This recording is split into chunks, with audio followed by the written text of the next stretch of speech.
Bonjour à toutes et tous. Aujourd'hui, nous allons aborder un autre domaine biblique, la prière. Dans Luc 11:1, il est dit: Seigneur, enseigne-nous à prier comme Jean l'a enseigné à ses disciples. À force de rencontrer des frères et sœurs en Christ désemparés face à des soucis insolubles, soit dans leur propre vie, soit dans celle des proches, nous nous sommes aperçus que les formations à la prière vraies et sincères étaient souvent délaissées au profit du spectaculaire. Or, nous devons accepter le principe que notre seul accès au Père est la prière au nom de Jésus-Christ. Il ne s'agit donc pas de n'en faire qu'à notre tête ou selon nos sentiments, mais de nous engager dans une œuvre collective, même si chacun est amené à prier à part, évidemment, guidé par le Saint-Esprit, avec un seul et unique objectif, glorifier Dieu au travers des exaucements. Si les apôtres se sont inquiétés de connaître la manière correcte d'agir, et que Jean-Baptiste a pris la peine de former ses propres disciples, c'est que ce n'est pas une chose anodine. Nous constaterons même que la discipline et l'effort sont de mise. Je me dois d'avertir que certains aspects abordés au cœur de cet ouvrage demandent de la maturité pour être mis en pratique. Si vous avez le moindre doute ou si vous n'avez jamais expérimenté ce genre de processus, il est nécessaire de vous faire accompagner par des serviteurs aguerris. Trop de blessures ont été provoquées à cause de la naïveté des intercesseurs qui oublient que le combat a lieu contre les forces démoniaques dangereuses, mais selon des règles parfaitement définies par Dieu.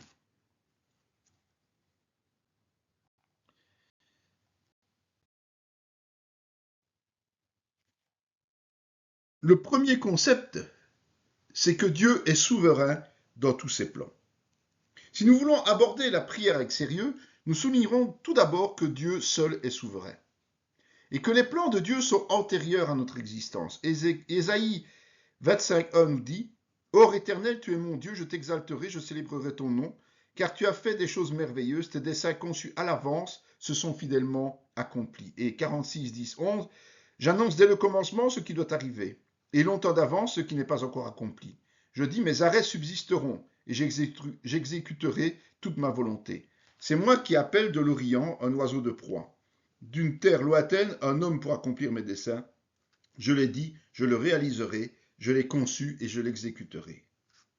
Le plan de Dieu est conçu d'avance, car il n'accomplit rien de manière précipitée. Il n'y a aucun hasard. Tout est planifié avec précision. Il nous annonce ensuite les choses. La seule certitude que nous avons, c'est que ce qu'il a décidé et révélé se réalisera dans un laps de temps plus ou moins important. Les desseins d'Éternel subsistent à toujours, et les projets de son cœur de génération en génération, psaume 33:11. Pour Dieu, le plan est pour l'éternité. Cela signifie que nous sommes amenés à nous inscrire dans un projet divin qui est et antérieur et postérieur à nous. En d'autres mots, nous faisons partie d'un plan global parfait dont nous ne sommes qu'une infime portion. Cela appelle à l'humilité, évidemment.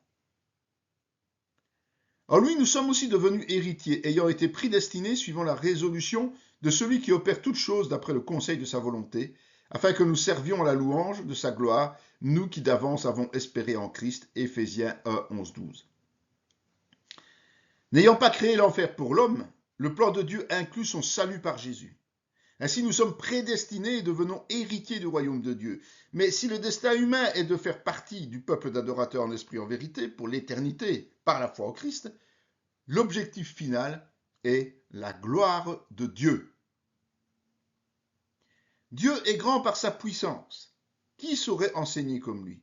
Qui lui prescrit ses voies? Qui ose dire tu fais mal? Souviens-toi d'exalter ses œuvres qui célèbrent tous les hommes. Tout homme les contemple, chacun les voit de loin. Dieu est grand, mais sa grandeur nous échappe. Le nombre de ses années est impénétrable. Job 36, 22-24. Il nous est impossible d'imaginer réellement la grandeur de Dieu. La meilleure façon de l'approcher, c'est au travers de la création. En effet, l'homme est créé pour croire rien qu'en regardant autour de lui. Malheureusement, nos générations préfèrent admirer leurs contemporains selon des critères humains. Dans nos prières, nous serons attentifs à ne pas imposer à Dieu de faire des choses, car nous ne sommes pas habilités à lui donner des ordres. Seul le rappel de ses promesses et parole est autorisée et même recommandée. De même, personne ne peut ni enseigner ni reprendre Dieu. Il est parfait. Parce qu'il est impossible de connaître autant que lui, et encore moins plus que lui, évidemment, il nous a envoyé son esprit pour nous aider à enseigner la parole. Nous ne mettrons pas de l'en remercier en louant ses œuvres dont nous faisons partie. Tout ce qui arrive devrait provoquer en nous des actions de grâce. Nous contemplons l'œuvre de Dieu de loin, sans la maîtriser, ni influer dessus, à l'image des dons spirituels qui appartiennent à Dieu pour l'utilité de tous. De toute façon, le plan de Dieu se réalisera avec ou sans nous, car c'est cela la liberté en Christ. Il nous propose le salut et le service et notre responsabilité est d'y répondre positivement ou non. Toute désobéissance que nous commettons revient à dire à Dieu que nous ne sommes pas d'accord avec ses voies et qu'il devrait faire comme nous voulons. Or, nous devons abandonner toutes nos convictions personnelles car c'est une grâce que Dieu nous fait en nous invitant à participer à ses plans. Nous devons aussi mettre du temps de côté en demeurant dans le silence pour rencontrer Dieu afin qu'il nous parle. Pour combattre, il faut d'abord écouter et se laisser orienter. Il a plu à l'Éternel de le briser par la souffrance. Après avoir livré sa vie en sacrifice pour le péché, il verra une postérité, prolongera ses jours, et l'œuvre de l'Éternel prospérera entre ses mains. Ésaïe 53:10. C'est Dieu qui a décidé de briser de plein droit Jésus par la souffrance, comme nous à sa suite. La souffrance n'est pas vaine quand elle apporte au résultat une foi plus grande, raison pour laquelle nous devons l'accepter. Elle peut évidemment être causée par notre désobéissance et notre paresse pour nous ramener dans les voies de Dieu. Elle est donc salvatrice. Nous devons remercier Dieu d'avoir prévu un moyen de nous ramener à la raison, mais elle est surtout indispensable pour comprendre les choses et grandir dans la foi. Ensuite, nous allons voir que l'homme a beau faire des projets, c'est le plan de Dieu qui se réalise. Et votre père s'est joué de moi et a changé 10 fois mon salaire, mais Dieu ne lui a pas permis de me faire du mal. Vous aviez médité de me faire du mal, Dieu l'a changé en bien pour accomplir ce qui arrive aujourd'hui, pour sauver la vie à un peuple nombreux. Genèse 31:7 et 50:20. Parce qu'il n'était pas venu au-devant des enfants d'Israël avec du pain et de l'eau, et parce qu'ils avaient appelé contre eux à prix d'argent Balaam pour qu'il les maudit, mais Dieu changea la malédiction en bénédiction. Néhémie 13:2. Quoi que l'on fasse pour contrecarrer les plans de Dieu, que ce soit le monde, que ce soit le monde des ténèbres, que ce soit les hommes, c'est inutile, car il se réalisera uniquement pour son peuple, l'Église, et ceux qui marchent dans ses voies. Ainsi, nous devons être convaincus que, quels que soient les actes produits contre nous, si nous marchons pour Dieu, il accomplira ce qu'il a établi. Les projets que forme le cœur dépendent de l'homme, mais la réponse que donne la bouche vient de l'Éternel. Toutes les voies de l'homme sont pures à ses yeux, mais celui qui pèse les esprits, c'est l'Éternel. Proverbe 16:1-2. Méfions-nous de nos pensées lorsqu'il s'agit de parler des choses de Dieu. C'est à l'Esprit de Dieu d'ouvrir nos bouches.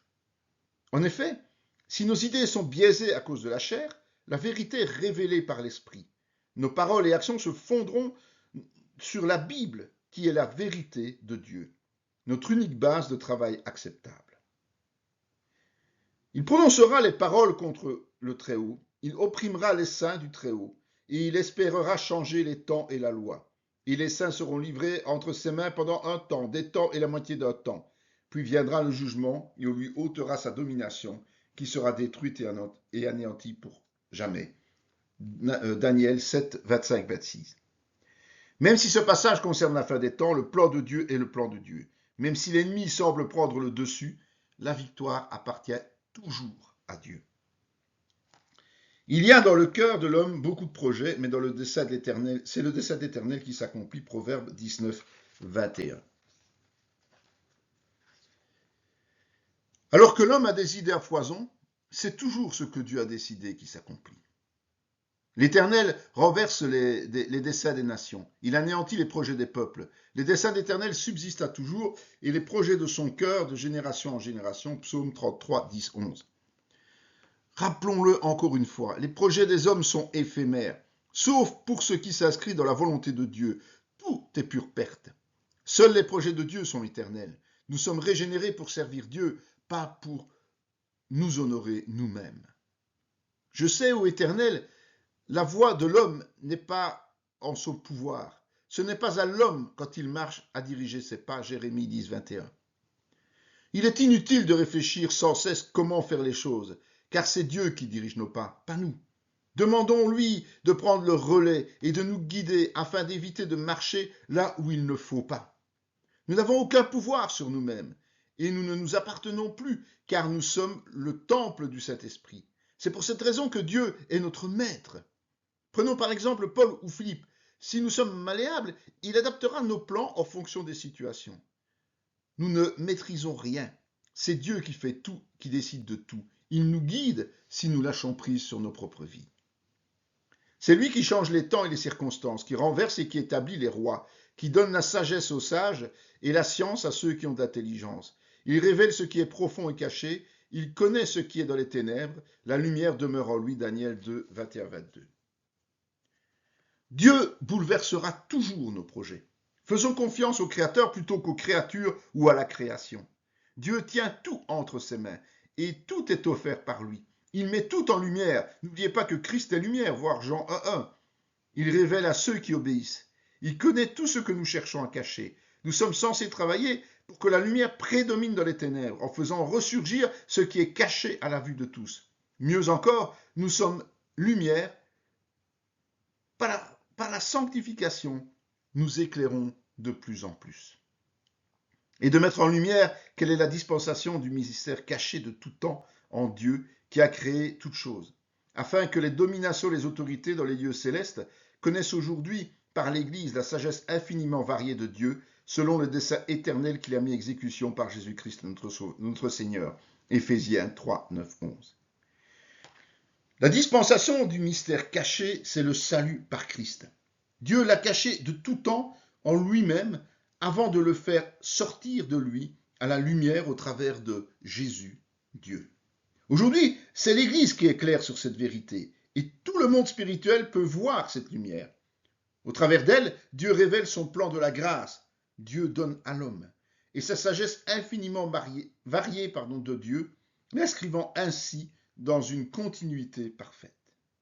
Nous avons la mission de montrer l'infinie sagesse de Dieu en nous montrant au monde des ténèbres. Notre façon d'agir influence directement le monde spirituel. Chacun fera donc son travail pour Dieu selon le rôle qui lui est attribué par Dieu.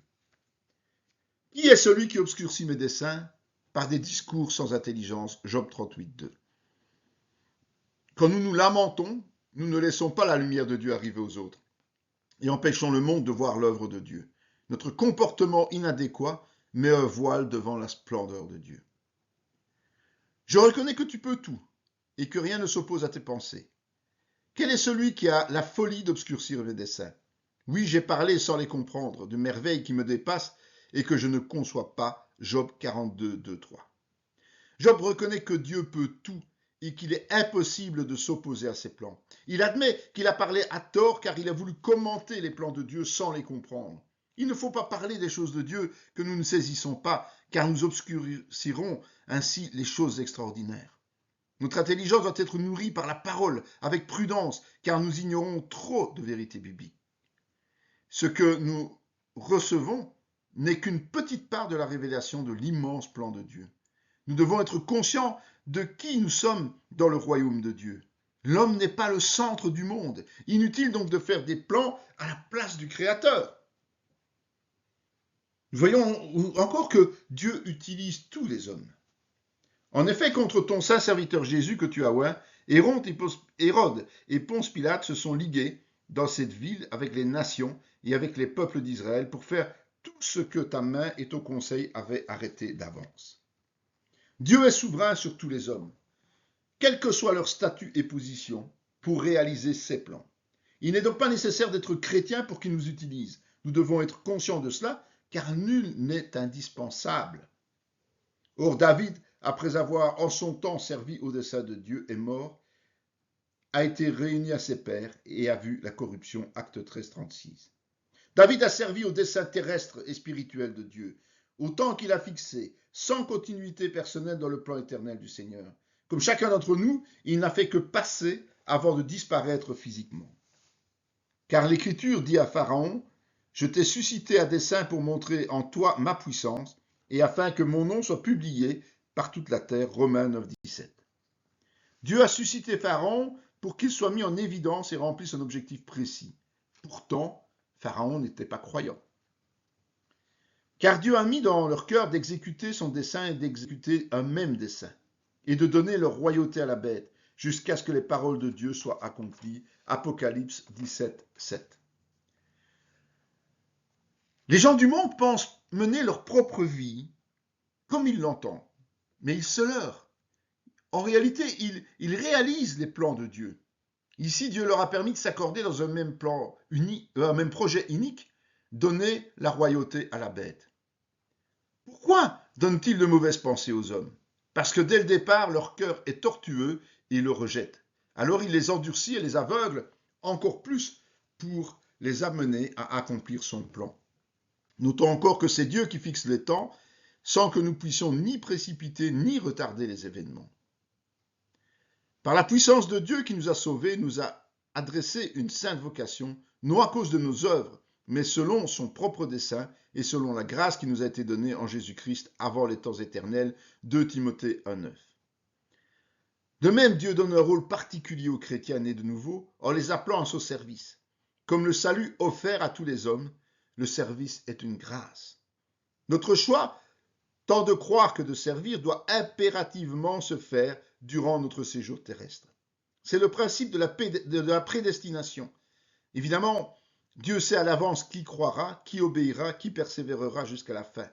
Nous avons le choix, mais Dieu sait si nous allons le faire ou pas.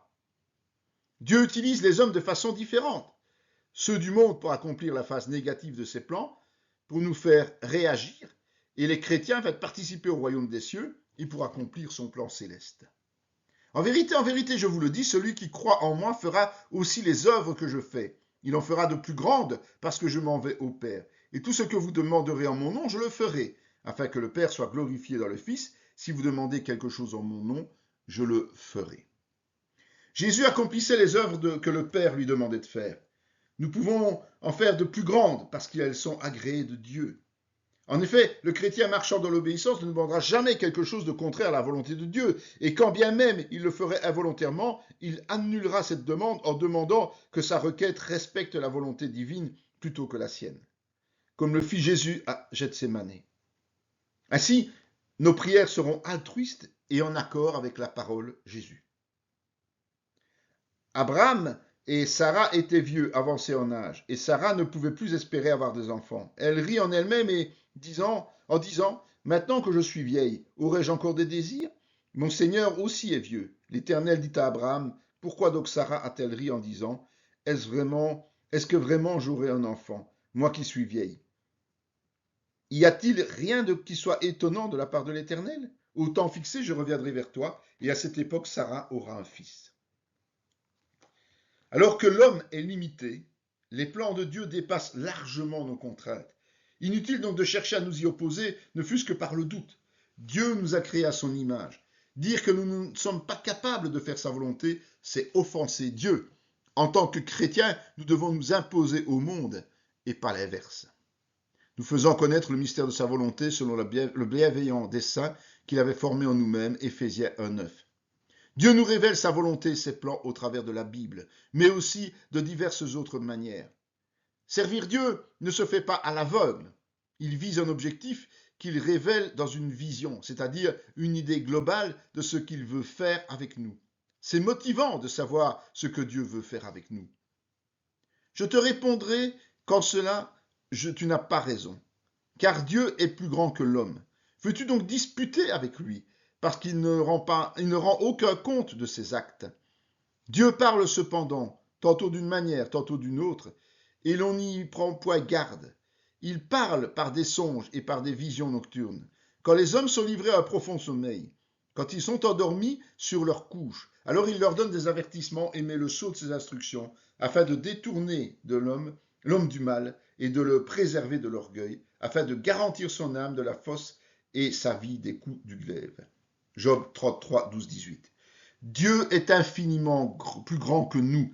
Il n'a aucun compte à nous rendre. Malgré cela, par grâce, il nous parle de diverses manières, quand et comme il le décide. Mais bien souvent, nous ne faisons pas attention, faute de sanctification et d'obéissance permettant à l'esprit d'agir librement. Une différence majeure entre l'occultisme et le christianisme: l'occultisme utilise toujours le même canal pour forcer l'information, alors que Dieu parle ou non aux chrétiens quand et comme il veut. C'est notamment pour cette raison que nous veillerons à ne pas nous endormir en colère ou, le cas échéant, de rejeter ce que nous recevions dans cet état. Ainsi, quand nous nous endormons, nous devons penser à Dieu et à rien d'autre, faisant nos pensées captives à Christ pour qu'il ait toute la main mise sur nous durant toute la nuit. Au verset 16, il est ajouté que Dieu nous conforte dans ce qu'il nous a déjà donné. Son objectif est d'éviter que nous fassions le mal et que nous devenions orgueilleux. Cela nous garantit le paradis et nous évite des désagréments inutiles sur terre. Ce que je désire, est-ce que le méchant meure, dit le Seigneur l'Éternel. N'est-ce pas qu'il change de conduite et qu'il vive? Ézéchiel 18, 23.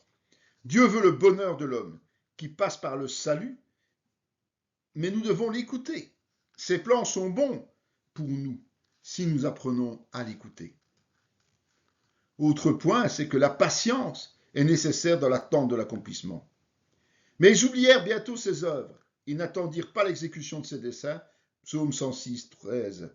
Ainsi en est-il de ma parole qui sort de ma bouche. Elle ne retourne point à moi sans effet, sans avoir exécuté ma volonté et accompli mes desseins. Ésaïe 55, 11. La patience est de rigueur. Pour nous y aider, rappelons-nous ce que Dieu a déjà accompli. Nous ne savons pas combien de temps durera l'attente. La seule certitude que nous avons, c'est que les plans de Dieu se réalisent toujours, sans que nous ayons le moindre impact possible. La colère de l'Éternel ne se calmera pas jusqu'à ce qu'il ait accompli, exécuté les desseins de son cœur. Vous le comprendrez dans la suite des temps, Jérémie 23, 20. C'est seulement quand les choses arrivent que nous comprenons jusqu'où Dieu voulait aller, même lorsqu'il nous donne préalablement une révélation. Pourquoi ce tumulte parmi les nations, ces vaines pensées parmi les peuples? Pourquoi les rois de la terre se soulèvent-ils et les princes se liguent-ils avec eux, contre l'Éternel et contre son oint? Brisons leurs liens, délivrons-nous de leurs chaînes. Celui qui siège dans les cieux rit, le Seigneur se moque d'eux, puis il leur parle dans sa colère, il les épouvante dans sa fureur. C'est moi qui ai oint mon roi sur Sion, ma montagne sainte. Psaume 2, 1, 6. S'opposer à Dieu ou aux chrétiens qui le servent ne mène à rien, sauf à paraître ridicule aux yeux de Dieu, qui méprise et est en colère contre ce type de comportement. Tous les habitants de la terre ne sont à ses yeux que néant. Il agit comme il lui plaît, avec l'armée des cieux et avec les habitants de la terre. Et il n'y a personne qui résiste à sa main et qui lui dise « Que fais-tu » Daniel 4, 35. Même si nous sommes nés de nouveau, nous devons accepter que Dieu agit à sa guise avec nous. Personne ne peut ni le bloquer ni l'influencer sans son accord. En réalité, nous sommes très peu de choses par rapport à celui qui nous fait la grâce de nous utiliser pour réaliser ses plans. Selon Romains 9, 23, Dieu laisse à chaque humain le choix d'accepter Jésus ou non, de se sanctifier ou non, d'être un vase noble ou vil. La seule façon de le faire, c'est par la foi en Jésus. Notre place dans ses plans dépend donc de nous, de notre préparation, de notre acquisition de la connaissance, de notre action de plus en plus efficace, de notre obéissance. Il veut que nous soyons en mouvement permanent. Ainsi, le fait que Dieu sache tout doit nous encourager à faire les bons choix. Comme il désire que tous soient sauvés, l'évangélisation est l'opportunité par laquelle cela devient possible d'amener les âmes à lui. Nous sommes des pêcheurs d'hommes.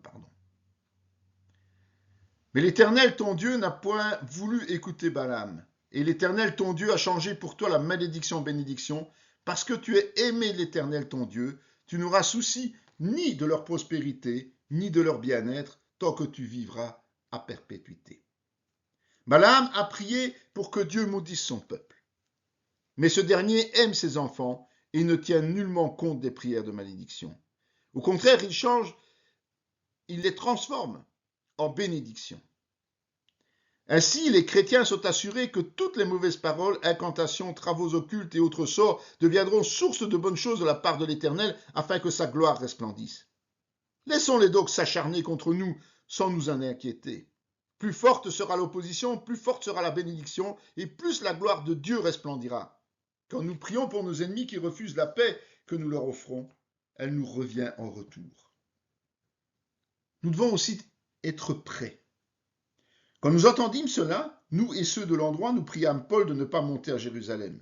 Alors il répondit, « Que faites-vous en pleurant et en me brisant le cœur? Je suis prêt, non seulement à être lié, mais encore à mourir à Jérusalem pour le nom du Seigneur Jésus. » Comme il ne se laissait pas persuader, nous n'insistâmes pas et nous dîmes que la volonté du Seigneur se fasse. Acte 21, 12, 14.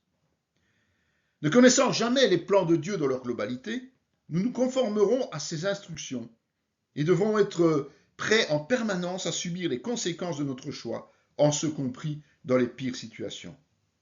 Celles-ci ne surviendront peut-être pas, mais nous y sommes préparés. Les compagnons de Paul ont fini par comprendre qu'il était prêt. Ils l'ont laissé partir sans plus insister. Il prit avec lui Pierre et les deux fils de Zébédée, et il commença à éprouver de la tristesse et des angoisses. Matthieu 26, 39. Jésus aurait préféré ne pas subir la croix, mais il était prêt. Comme lui, notre état d'esprit doit être le suivant. J'espère ne pas devoir subir le pire, mais je suis prêt s'il survient. Nous savons du reste que toute chose concourt au bien de ceux qui aiment Dieu, de ceux qui sont appelés selon son dessein. Finalement, rappelons quand même que tout concourt au bien de ceux qui aiment Dieu. Mais les pharisiens et les docteurs de la loi, en ne se faisant pas baptiser par lui, ont rendu nul à leur égard le dessein de Dieu. Luc 7, 30. En rejetant Jésus, les religieux se sont consciemment exclus du plan de Dieu. Évitons d'en faire autant.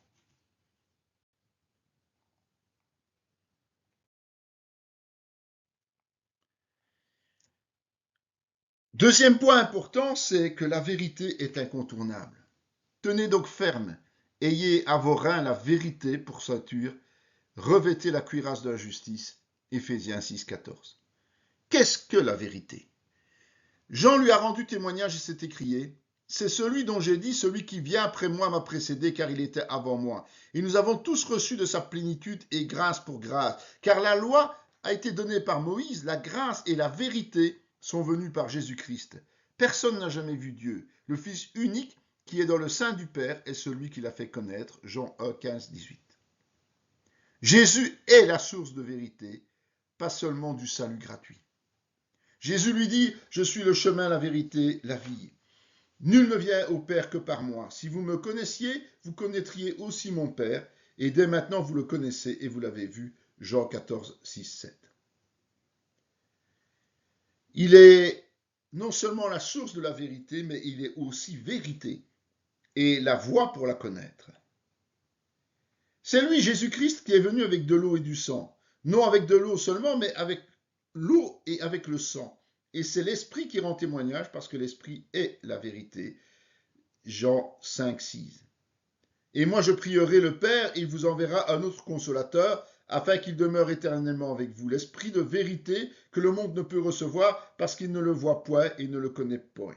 Mais vous, vous le connaissez car il demeure avec vous et il sera en vous. Jean 14, 16, 17. Et il y a encore Jean 16, 13, 14. Depuis son ascension, l'Esprit lui-même est vérité. Et il a pris le relais. D'abord par l'inspiration des Écritures, ensuite par l'ouverture de notre intelligence aux choses de Dieu, et enfin par diverses manières, dont les prophéties, rêves et visions, mais toujours en accord avec la vérité révélée dans la parole. Ne croyez pas que je sois venu pour abolir la loi et les prophètes, je suis venu non pour abolir, mais pour accomplir. Car je vous le dis en vérité, tant que le ciel et la terre ne passeront point, il ne disparaîtra pas de la loi un seul iota et un seul trait de la lettre, jusqu'à ce que tout soit arrivé. Celui donc qui supprimera l'un des plus petits commandements et qui enseignera aux hommes de faire de même sera appelé le plus petit dans le royaume des cieux, mais celui qui les observera et qui enseignera à les observer, celui-là sera appelé grand dans le royaume des cieux. Matthieu 5, 17, 19. Sanctifie-les par ta vérité, ta parole est la vérité. Jean 17, 17. Enfin, après Jésus, après l'Esprit, la parole est vérité. Nous ne sommes pas autorisés à l'adapter à notre guise. La vérité est une nécessité imposée par Dieu. Il dit aux Juifs qui avaient cru en lui, « Si vous demeurez dans ma parole, vous êtes vraiment mes disciples. Vous connaîtrez la vérité vous affranchira. » Ils lui répondirent, « Nous sommes la postérité d'Abraham et nous ne fûmes jamais esclaves de personne. Comment dis-tu, vous deviendrez libres ? » En vérité, je vous le dis, leur répliqua Jésus, « Quiconque se livre au péché est esclave du péché. Or l'esclave ne demeure pas toujours dans la maison. Le Fils y demeure toujours. Si donc le Fils vous affranchit, vous serez réellement libre. » Jean 8, 31, 36. « Et je me sanctifie moi-même pour eux, afin qu'eux aussi soient sanctifiés par la vérité. » Jean 17, 19. Donc, la vérité seule affranchit du péché. Mais l'heure vient, et elle est déjà venue, où les vrais adorateurs adoreront le Père en esprit et en vérité, car ce sont là les adorateurs que le Père demande. Dieu est esprit, et il faut que ceux qui l'adorent en esprit et en vérité. Jean 4, 23. L'unique manière d'adorer Dieu, c'est par l'esprit selon la vérité. Cela est bon et agréable devant Dieu notre Seigneur, qui veut que tous les hommes soient sauvés et parviennent à la connaissance de la vérité. 1 Timothée 2, 3, 4. La bonne nouvelle est que Dieu désire que tous les hommes y parviennent. Alors justement, comment y parvenir à cette vérité ? En lui, vous aussi, après avoir entendu la parole de la vérité, l'évangile de votre salut, en lui vous avez cru et vous avez été scellés du Saint-Esprit, qui avait été promis, lequel est un gage de notre héritage pour la rédemption de ceux que Dieu s'est acquis à la louange de sa gloire. Éphésiens 1, 13, 14, mais aussi 4, 15 et 24, 25. Plusieurs étapes sont nécessaires. Il faut d'abord entendre la parole, c'est-à-dire par l'évangélisation. Il faut croire, il faut recevoir le Saint-Esprit, il faut revêtir l'homme nouveau, c'est-à-dire accepter de changer. Il faut témoigner, se laisser transformer dans la justice et la sanctification et renoncer au mensonge. Car le fruit de la lumière consiste en toutes sortes de bonté, de justice et de vérité. Éphésiens 5, 9 et 1 Jean 3, 18, 19.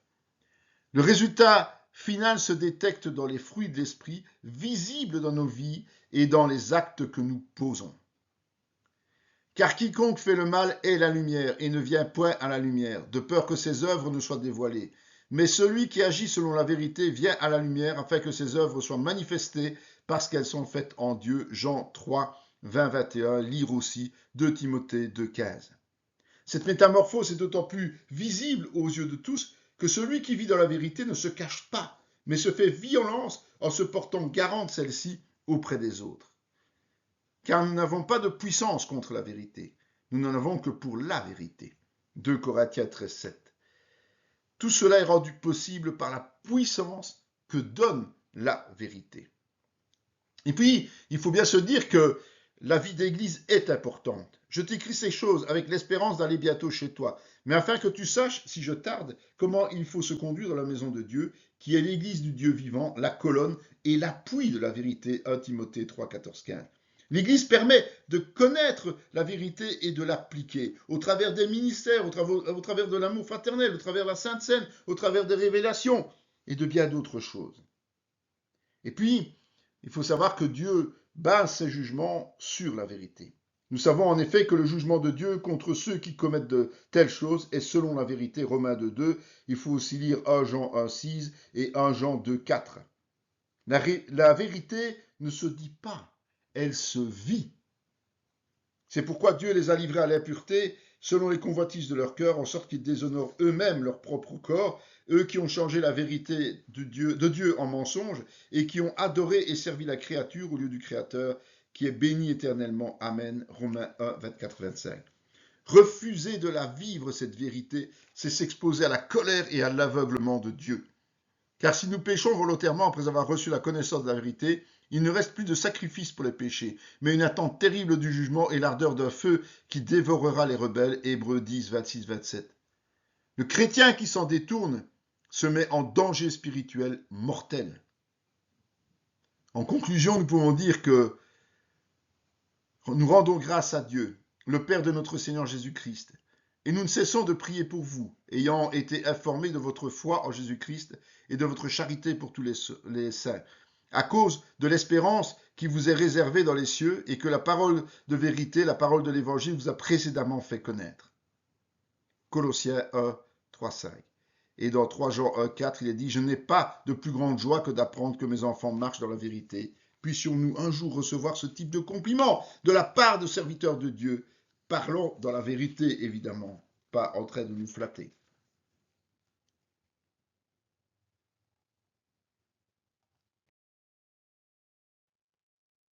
Alors, la première question que nous allons nous poser, c'est qu'est-ce que prier ? Avant toute autre démarche, regardons ce que disent les dictionnaires du monde concernant la prière. C'est un mouvement de l'âme tendant à une communication spirituelle avec Dieu. C'est une suite de formules, parfois d'attitudes, exprimant ce mouvement de l'âme et consacrée par une église, un culte dans différentes religions. C'est l'action de prier quelqu'un d'une demande instante. Le verbe prier est explicité comme suit. Élever son âme à Dieu par la prière. S'adresser à Dieu, à un être surnaturel par une prière. S'adresser à quelqu'un en lui demandant avec humilité ou déférence. Si ces explications contiennent des bribes de vérité, nous constatons surtout qu'elles ne définissent en aucune manière la spécificité de la prière chrétienne telle que la Bible nous l'enseigne. Nous allons donc examiner les Écritures pour tenter de ressortir une définition nettement plus harmonieuse avec la volonté de Dieu. La définition générale de la prière. Avant qu'ils m'invoquent, je répondrai. Avant qu'ils aient cessé de parler, j'exaucerai. Ésaïe 65, 24. Les synonymes de prier dans ce passage sont invoquer, c'est-à-dire appeler à l'aide, faire appel, avoir recours, parler. C'est l'homme qui demande et Dieu qui exauce. Dans Psaume 91, il est dit « Prière de Moïse, homme de Dieu, Seigneur, tu as été pour nous un refuge de génération en génération. » Moïse reconnaît que Dieu a toujours été un refuge pour son peuple. Alors, essayons de définir la prière chrétienne maintenant. Pour bien comprendre que la prière chrétienne n'est pas seulement une quête vis-à-vis d'un Dieu tout-puissant qui agit uniquement selon son bon plaisir, nous approfondirons d'autres versets et concevrons différents angles d'approche. Approchez-vous de Dieu, il s'approchera de vous, Jacques 4,8. La seule manière de s'approcher de Dieu est la prière. À partir de ce moment, il vient également à nous, et par conséquent, pour entrer en présence de Dieu, je dois commencer à prier. Que se passe-t-il alors ? Dieu s'approche à son tour de nous. C'est une question de sainteté. À l'Église de Dieu qui est en Corinthe, ceux qui ont été sanctifiés en Jésus-Christ, appelés à être saints, et à tous ceux qui invoquent en quelque lieu que ce soit le nom de notre Seigneur Jésus-Christ, leur Seigneur et le nôtre, 1 Corinthiens 1, 2, deuxième partie. Dans ces salutations aux Corinthiens, Paul semble faire une différence entre certains types de chrétiens, commençant par s'adresser d'abord à l'Église en tant qu'unité, puis à ceux qui sont destinés à être saints, et enfin aux autres qui invoquent Jésus. Si tous ont pour Seigneur Jésus-Christ, il fait sans doute allusion à la progression de la vie chrétienne liée à la sanctification, ce qui donne tout son sens au besoin d'apprendre. C'est aussi une question d'amitié. C'est étonnamment dans l'Ancien Testament que cette différence au niveau de la prière, telle que nous, chrétiens, sommes amenés à la vivre, est la plus explicite. L'Éternel parlait avec Moïse face à face, comme un homme parle à son ami. Puis Moïse retournait au camp, mais son jeune serviteur Josué, fils de Nun, ne sortait pas du milieu de la tente, Exode 33, 11. L'Éternel et Moïse parlaient face à face comme des amis. Vous êtes mes amis si vous faites ce que je vous commande. Je ne vous appelle plus serviteur parce que le serviteur ne sait pas ce que fait son maître. Mais je vous ai appelé amis parce que je vous ai fait connaître tout ce que j'ai appris de mon Père. Dans le Nouveau Testament, les conditions émises pour être ami de Jésus, ce sont l'obéissance et la connaissance de Dieu. C'était effectivement le cas de Moïse qui passa beaucoup de temps avec Dieu et marchait fidèlement selon sa vérité, malgré les péchés de ses concitoyens. La prière est donc une conversation intime avec un ou des hommes de Dieu, personnes vivantes et saintes. C'est ensuite une question d'unité. Ce n'est pas pour eux seulement que je te prie, mais encore pour ceux qui croiront en moi par leurs paroles, afin que tous soient un, comme toi, Père, tu es un en moi, et moi comme je suis en toi, afin qu'eux aussi soient un en nous, pour que le monde croie que tu m'as envoyé. Je leur ai donné la gloire que tu m'as donnée, afin qu'ils soient un comme nous sommes un, moi en eux et toi en moi, afin qu'ils soient parfaitement un et que le monde connaisse que tu m'as envoyé et que tu les as aimés comme tu m'as aimé. Jean 17, 20, 23. Selon Jésus, cette amitié aboutit à faire un avec lui et le Père, c'est-à-dire la communion spirituelle entre Dieu et l'homme. C'est enfin une question de combat, car nous n'avons pas à lutter contre la chair et le sang, mais contre les dominations, contre les autorités, contre les princes de ce monde et des ténèbres, contre les esprits méchants dans les lieux célestes. Faites en tout temps par l'Esprit toutes sortes de prières et de supplications. Veillez à cela avec une entière persévérance et priez pour tous les saints. Même si nous y reviendrons plus tard, il est important de compléter notre définition de la prière chrétienne par le constat de Paul. C'est une véritable lutte contre les représentants spirituels du monde des ténèbres et non contre les hommes. Ainsi donc, puisque les enfants participent au sang et à la chair, il y a également participé lui-même, afin que par la mort il anéantit celui qui a la puissance de la mort, c'est-à-dire le diable, Hébreux 2, 14. Jésus, par sa mort expiatoire à la croix, a vaincu la mort et par conséquent celui qui la sème, le diable. Il détient maintenant tout le pouvoir. Il faut regarder pour cela Matthieu 28, 18. Vous, petits enfants, vous êtes de Dieu et vous les avez vaincus, parce que celui qui est en vous est plus grand que celui qui est dans le monde. 1 Jean 4, 4. Par conséquent, ceux qui appartiennent à Dieu, les chrétiens, ont l'assurance de la victoire s'ils sont amis de Jésus. Selon ces approches, nous définirons la prière en tant que conversation intime entre l'homme né de nouveau, vivant dans l'obéissance et évoluant dans la connaissance de la vérité, et Dieu, afin de remporter des victoires diverses et certaines contre le monde des ténèbres. Nous affinerons plus tard d'autres conditions indispensables pour que cette définition prenne tout son sens.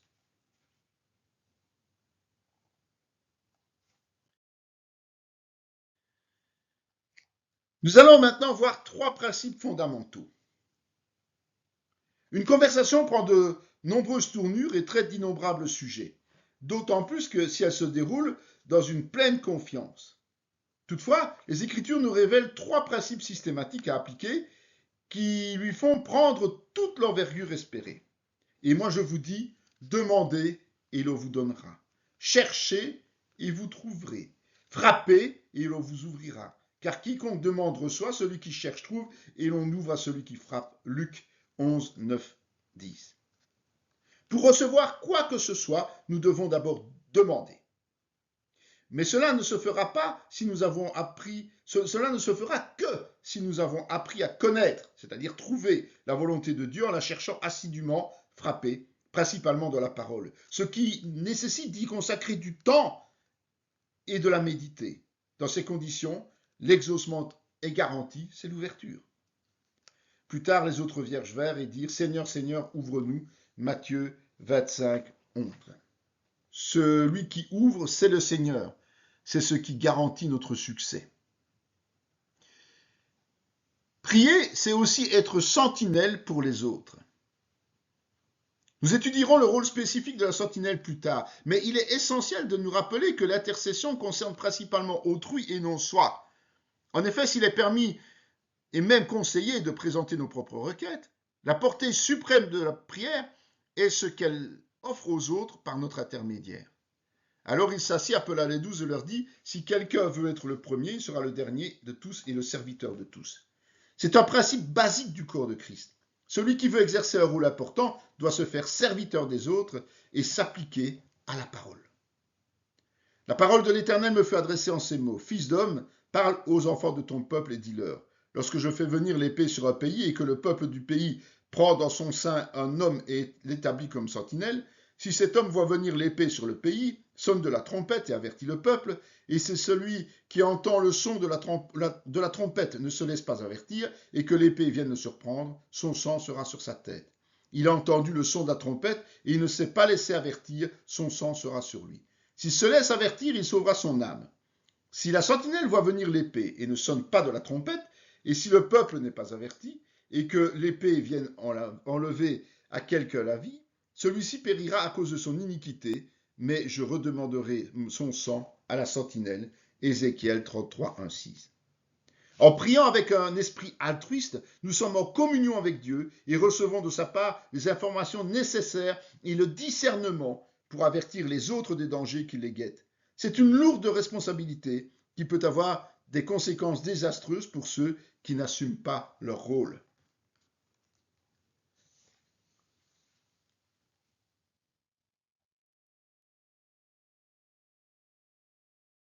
Qui adresser nos prières?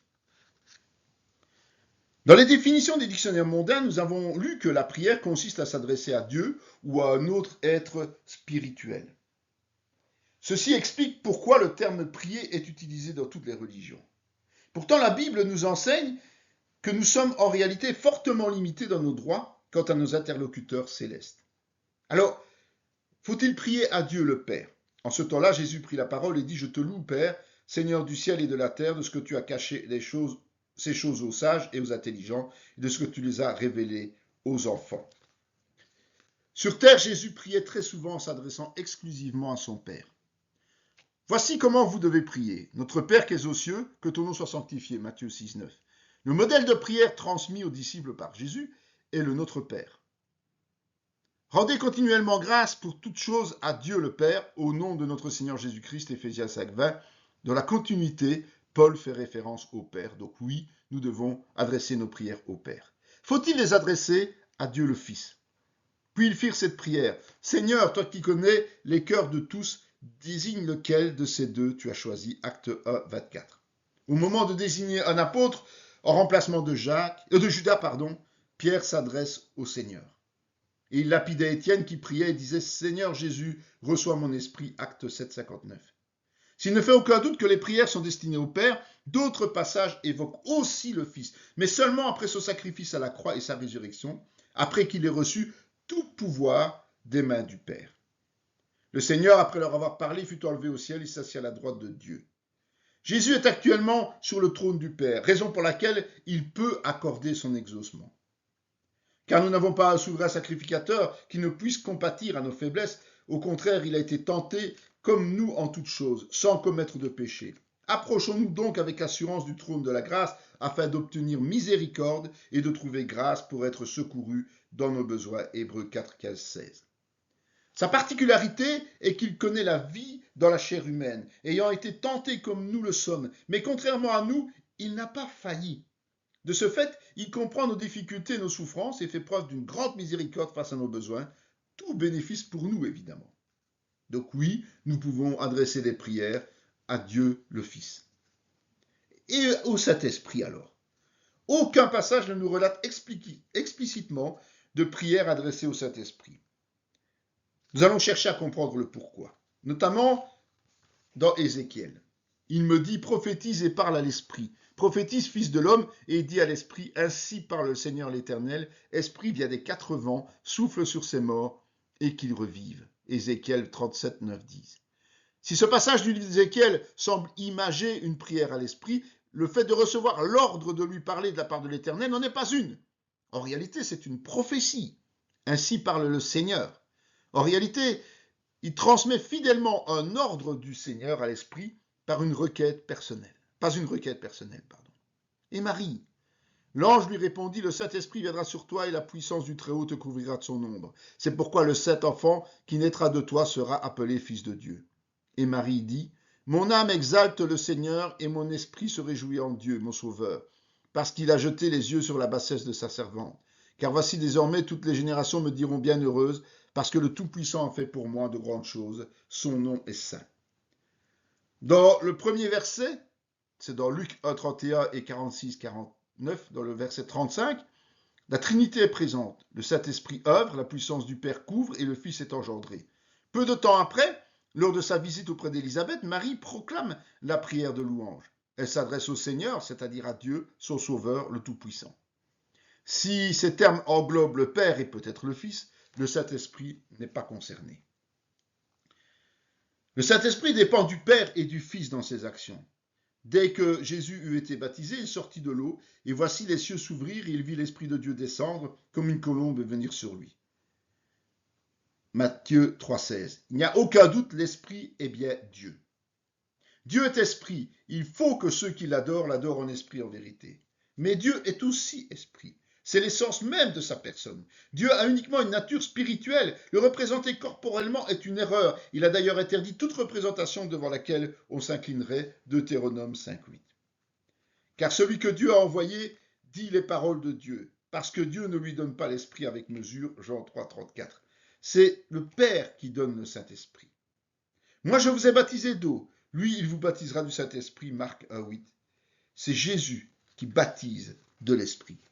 Quand le Consolateur sera venu, l'Esprit de vérité, il vous conduira dans toute la vérité, car il ne parlera pas de lui-même, mais il dira tout ce qu'il aura entendu et vous annoncera les choses à venir.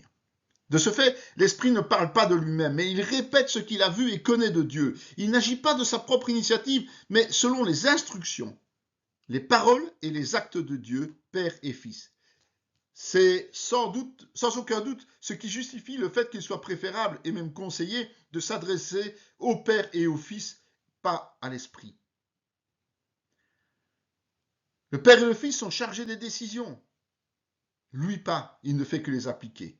Cela n'enlève évidemment rien à la divinité de l'Esprit, mais c'est son rôle qui applique cette conclusion. Et l'œuvre de l'Esprit, c'est quoi alors? Mais le Consolateur, l'Esprit de vérité, que le Père enverra en mon nom, vous enseignera toutes choses et vous rappellera tout ce que je vous ai dit. Jean 14, 26. Romains 8, 16 ajoute, l'Esprit lui-même rend témoignage à notre esprit que nous sommes enfants de Dieu. Le Saint-Esprit nous console, il nous convainc, il nous enseigne, il témoigne de Dieu. Il n'y a aucun besoin de prier pour cela, car il agit de manière spontanée auprès de ceux qui sont nés de nouveau. Le chrétien le connaît parce qu'il vit en lui. Voir Jean 14, 17. N'attristez pas le Saint-Esprit de Dieu par lequel vous avez été scellés pour le jour de la rédemption. Que toute amertume, toute animosité, toute colère, toute clameur, toute calomnie et toute espèce de méchanceté disparaissent du milieu de vous. Éphésiens 4,30. Le Saint-Esprit n'est pas attristé par l'absence de prière, mais par la désobéissance récurrente et volontaire. Alors y a-t-il une exception? Un seul et même esprit opère toutes ces choses, les distribuant à chacun en particulier comme il veut. 1 Corinthiens 12, 11. Le Saint-Esprit a toute latitude dans l'octroi des dons spirituels. Et 1 Corinthiens 12, 31 nous dit « Aspirez aux dons les meilleurs ». Pour aspirer aux dons les meilleurs, il faut les demander, il faut prier à celui qui a le pouvoir d'exaucer, c'est-à-dire dans ce cas-ci à l'Esprit. Cela semble être la seule exception notoire qui démontre que ce n'est pas un péché de le prier à bon escient. Cette requête est une part infime de toutes les sollicitations que nous sommes invités à prononcer. La sagesse nous mène donc à prier le Saint-Esprit de manière très limitée. Peut-on prier aux anges, aux saints et aux autres créatures ou esprits? Étant donné que la prière est l'apanage de toutes les religions et mouvements spirituels, il est important d'insister sur les interdits en matière d'intercession chrétienne. Alors Dieu prononça toutes ces paroles en disant « Je suis l'Éternel ton Dieu qui t'ai fait sortir du pays d'Égypte, de la maison de servitude. Tu n'auras pas d'autre Dieu devant ma face. Tu ne feras point d'image taillée, ni de représentation quelconque, des choses qui sont en haut dans les cieux, qui sont en bas sur la terre, et qui sont dans les eaux plus bas que la terre. Tu ne te prosterneras point devant elles, et tu ne serviras point. Car moi, l'Éternel, ton Dieu, je suis un Dieu jaloux, qui punit l'iniquité des pères sur les enfants jusqu'à la 3e et la 4e génération de ceux qui me haïssent. Exode 21, 5.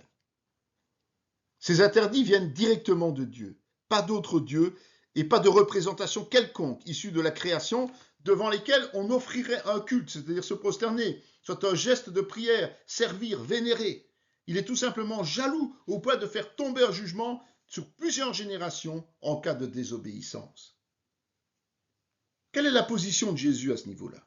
Le diable, l'ayant élevé, lui montra en un instant tous les royaumes de la terre et lui dit « Je te donnerai toute cette puissance et la gloire de ces royaumes, car elle m'a été donnée. Je te la donne et je la donne à qui je veux. Si donc tu te prosternes devant moi, elle sera pour toi. » Jésus lui répondit, il est écrit, tu adoreras le Seigneur ton Dieu et tu le serviras lui seul. La condition émise par le diable pour offrir à Jésus le pouvoir sur les royaumes de la terre est de se prosterner devant lui, c'est-à-dire de se soumettre et de l'adorer. Jésus refuse en faisant référence aux Écritures. Un autre exemple dans Apocalypse 22, 8, 10. Apocalypse 19, 9, 10. Et l'ange me dit, écris, heureux ceux qui sont appelés au festin des noces de l'agneau, et il me dit, ces paroles sont les véritables paroles de Dieu, et je tombais à ses pieds pour l'adorer, mais il me dit, garde-toi de le faire. Je suis ton compagnon de service et celui de tes frères qui ont le témoignage de Jésus. Adore Dieu, car le témoignage de Jésus est l'esprit de la prophétie. Et nous pouvons lire le même type de passage dans Apocalypse 22, 8, 10. À deux reprises, sans doute sous l'effet de l'émotion et dans le feu de l'action, Jean tombe aux pieds de l'ange pour l'adorer. Soulignons que l'adoration est le type de prière le plus important, au point que Dieu veille à se créer un peuple pour cela. Rappelez-vous Jean 4, 23. Celui-ci l'en a empêché, car il y a aussi une créature de Dieu à son service, et que lui-même l'adore à ce titre. Et puis il y a un sens logique à ça. Il disait d'une voix forte, craignez Dieu, donnez-lui gloire, car l'heure de son jugement est venue, et adorez celui qui a fait le ciel, la terre et la mer et les sources d'eau. Dieu est à l'origine de tout. Nous sommes amenés à le craindre, à lui rendre gloire et à l'adorer. Si la parole nous enseigne de ne prier que les deux premières personnes de la Trinité, voire même exceptionnellement la troisième, qui procède des autres, ce n'est certainement pas pour nous autoriser à nous agenouiller devant des statues, pour solliciter ou alors de solliciter des intermédiaires créés, incapables d'apporter une réponse à nos prières par elles-mêmes. Et il y a une sentence implacable, évidemment. Qu'aucun homme, sous une apparence d'humilité ou par un culte des anges, ne vous ravisse à son gré le prix de la course, tandis qu'il s'abandonne à ses visions et qu'il est enflé d'un vain orgueil par ses pensées charnelles. Sans s'attacher au chef dont tout le corps, assisté et solidement assemblé par des jointures et des liens, tire l'accroissement que Dieu donne. Colossiens 2, 18, 19. Rendre un culte aux anges ou à toute autre créature révèle l'orgueil et la chair, puisque cela résulte au fait d'abandonner l'autorité du chef Christ. Voir pour cela 1 Corinthiens 11, 3. Suivre ce genre de mouvement pour écouter notre salut. À un jour fixé, Hérode, revêtu de ses habits royaux et assis sur son trône, les harangua publiquement. Le peuple s'écria, voix d'un Dieu et non d'un homme. Au même instant, un ange du Seigneur le frappa, parce qu'il n'avait pas donné gloire à Dieu, et il expira rongé des vers. Acte 12, 21, 23. Hérode était orgueilleux, au point d'accepter un culte de la part du peuple juif, volant de facto la gloire de Dieu. Sa condamnation a été immédiate, une maladie horrible qui a mené à la mort. Comme l'ange, il aurait dû rejeter ces excès de la part du peuple en reconnaissant publiquement que la gloire appartient à Dieu seul. Et puis nous allons voir qu'il faut aussi faire attention à une série de pièges.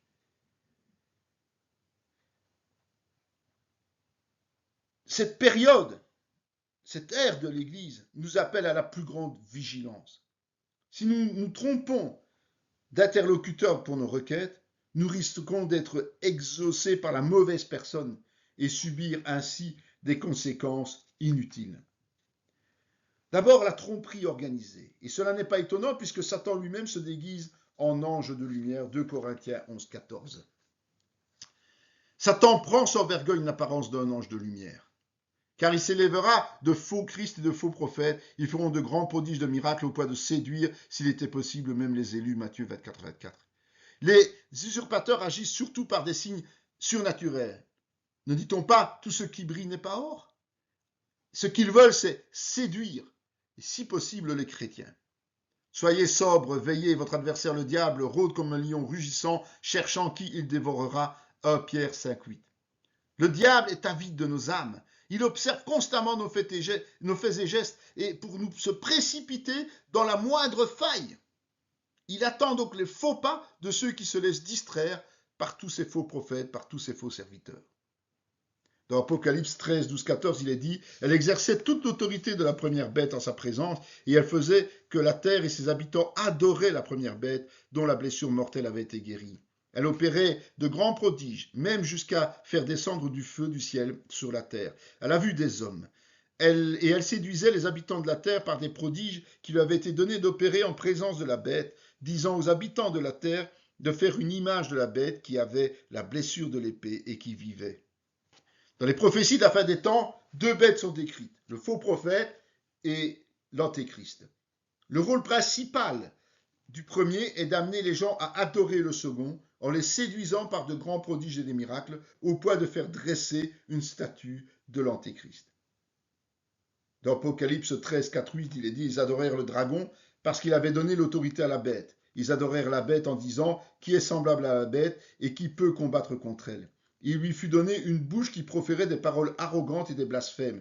Il lui fut donné le pouvoir d'agir pendant 42 mois, et elle ouvrit la bouche pour proférer des blasphèmes contre Dieu, pour blasphémer son nom et son tabernacle, et ceux qui habitent dans le ciel. Et il lui fut donné de faire la guerre aux saints et de les vaincre.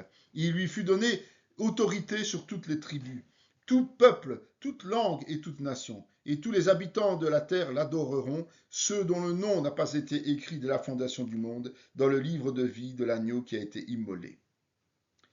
Derrière l'antéchrist qui ne craint pas Dieu au point de blasphémer et combattre les chrétiens jusqu'à les vaincre, se cache le dragon, c'est-à-dire le diable, qui in fine veut aussi et surtout être adoré. N'a-t-il pas essayé avec Jésus comme nous l'avons vu tout à l'heure? Les idolâtres se convaincront de la toute-puissance de l'antéchrist et se soumettront à ce faux Dieu. Cette machination machiavélique est en route depuis la première heure de l'Église et enfle de génération en génération. Combien de personnes sincères croient aujourd'hui servir fidèlement le vrai Dieu et se laissent entraîner dans des chemins d'égarement par des soi-disant révélations prenant plus d'importance que la Bible elle-même? De plus en plus, hélas, et cela semble inexorable. Rappelons-nous aussi que les dieux du monde sont des démons. Ils ont excité sa jalousie par des dieux étrangers. Ils l'ont irrité par des abominations. Ils ont sacrifié à des idoles qui ne sont pas dieux, à des dieux qui ne connaissaient point, nouveaux, venus depuis peu, et que vos pères n'avaient pas craint. Deutéronome 32, 16, 17. Les Israélites ont offert des sacrifices à des idoles qui ne sont évidemment pas dieux, mais des dieux, provoquant la colère et la jalousie de l'Éternel. Ils se mêlèrent avec les nations, et ils apprirent leurs œuvres, ils servirent leurs idoles, qui furent pour eux un piège, ils sacrifièrent leurs fils et leurs filles aux idoles. Psaume 106, 36, 37. C'est en se mêlant au peuple païen qu'Israël s'est laissé piéger dans cette idolâtrie, au point de sacrifier des êtres humains. Cela interpelle à cette époque, et beaucoup appellent à l'œcuménisme. Aujourd'hui, beaucoup appellent à l'œcuménisme. C'est interpellant, rappelons-nous ça. Que dis-je donc? Que la viande sacrifiée aux idoles est quelque chose, et qu'une idole est quelque chose? Nullement. Je dis que ce qu'on sacrifie, on le sacrifie à des démons et non à Dieu. Or, je ne veux pas que vous soyez en communion avec les démons, 1 Corinthiens 10, 19, 20. Sacrifier aux idoles, c'est le faire aux démons. Paul interdit de communier avec ceux qui pratiquent de la sorte, évidemment. C'est logique.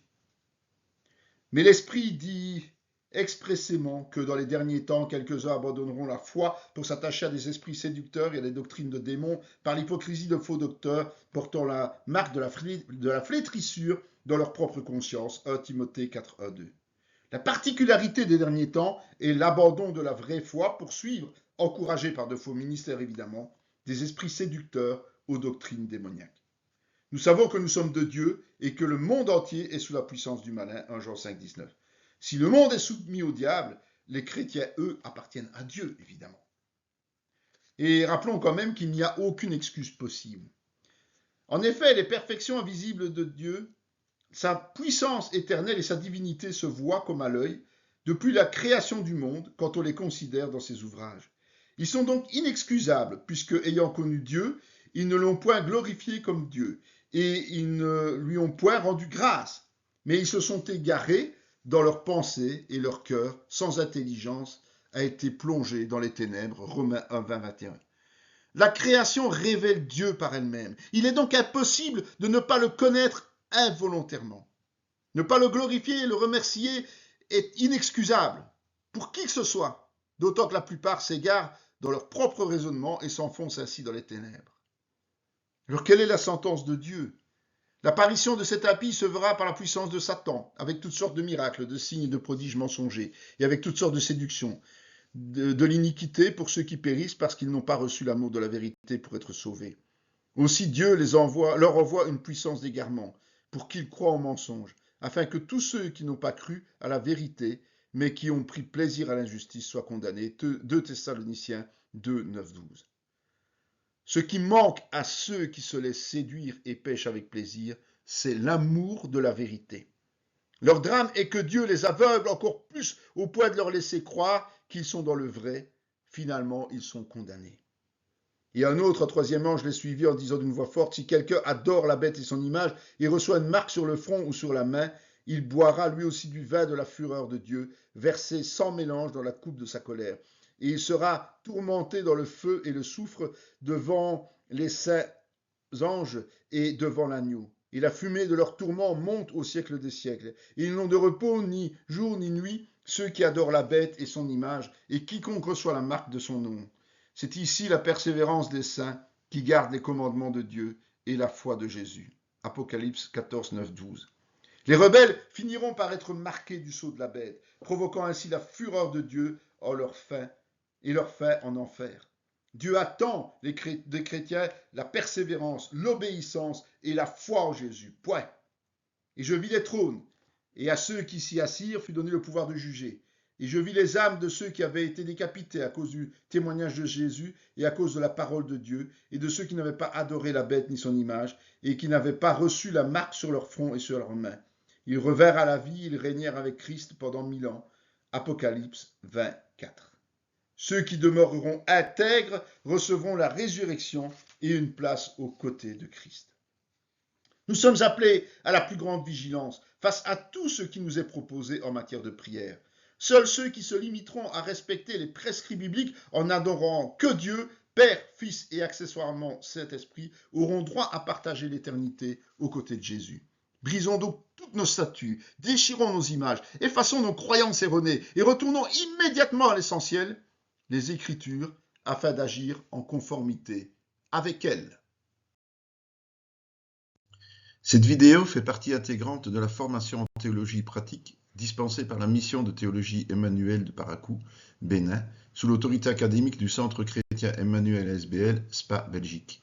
Pour mieux connaître nos activités, voici nos différentes adresses.